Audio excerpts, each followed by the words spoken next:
Hello friend, আমাদের YouTube channel homeopathy knowledge গেনারে আপনাদের সকলকে স্বাগত জানাই। রোজকারের মতো আজকেও আমরা আপনাদের সামনে একটি নতুন বিষয় নিয়ে আলোচনা করতে চলে এসেছি। আজকে আমরা যে বিষয়টি নিয়ে আলোচনা করব সেটি হচ্ছে এক ধরনের রেয়ার সমস্যা বলতে পারেন।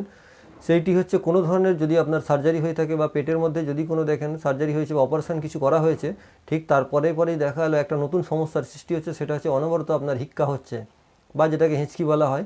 আপনার যদি এই পেটে কোনো অপারেশনের পরপর থেকে দেখেন যে আপনার এই ধরনের হেঁচকি সৃষ্টি হচ্ছে বা একটা হিক্কা সৃষ্টি হচ্ছে, তার জন্য আপনারা হয়তো অন্যান্য কিছু চিন্তাভাবনা করতে পারেন বা আপনার মনের মধ্যে অন্য কিছু আসতে পারে যে বড় কোনো ধরনের অপারেশনের পর অন্য কোনো সমস্যা হয়ে গেল কিনা, বা আপনার অপারেশন ঠিকঠাক হয়নি বলে হয়তো এইরকম হচ্ছে, এই ধরনের কিছু মনে হতে পারে। কিন্তু বিষয়গুলো কিন্তু একদমই নয়। এই ধরনের সমস্যা যদি দেখেন যে পেটে অপারেশনের ঠিক পরেই আপনার এই হিক্কা বা হিঁচকির সমস্যা শুরু হয়েছে এবং সেটা কোনোভাবেই যাচ্ছে না, বা নর্মাল যে মেডিসিনগুলো অন্যান্য প্যাথিতে থাকে সেগুলো খাওয়ার সাথে সাথেও কিন্তু এগুলো যাচ্ছে না, বা আমাদের হোমিওপ্যাথিতে হিঁচকির যে ওষুধগুলো সচরাচর ব্যবহার করা হয় সেইগুলো ব্যবহার করেও কিন্তু আপনার এই হিঁচকি সমস্যা বা হিক্কার সমস্যাটা যাচ্ছে না। তো সেই ক্ষেত্রে আপনাদের কোনো চিন্তার কোনো কারণই নেই। যদি আপনার অপারেশন ঠিকঠাক হয়ে থাকে তো সেখানে আপনার কোনো চিন্তার আরোই কারণ থাকে না।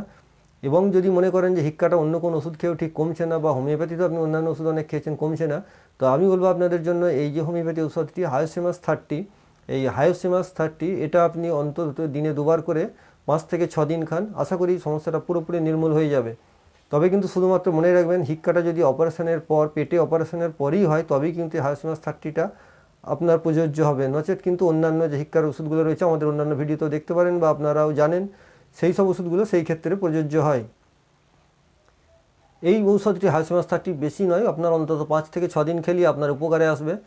আর আমরা জানি, আপনারা সবাই জানি যে হিক্কা বা এই ধরনের হলে বেশ অস্বস্তিকর হয়, এবং সেটা দেখা গেল খাবার আগে হতে পারে বা খাবার পরেও হতে পারে। আমরা হয়তো অত্যাধিক জল খেতে থাকি, অনেকে বলেন জল খেলে কমে যায়, কিন্তু দেখা যায় জল খাওয়ার পরেও কিন্তু এই ধরনের হিক্কা কোনোভাবেই কমছে না। তো বন্ধুরা, আপনারা এই ঔষধটি ব্যবহার করবেন এবং ব্যবহারের পূর্বে অবশ্যই আপনাদের ফ্যামিলি ফিজিশিয়ানের সঙ্গে একবার আলোচনা করে নিয়ে ব্যবহার করবেন। আশা করি আপনারা উপকৃত হবেন।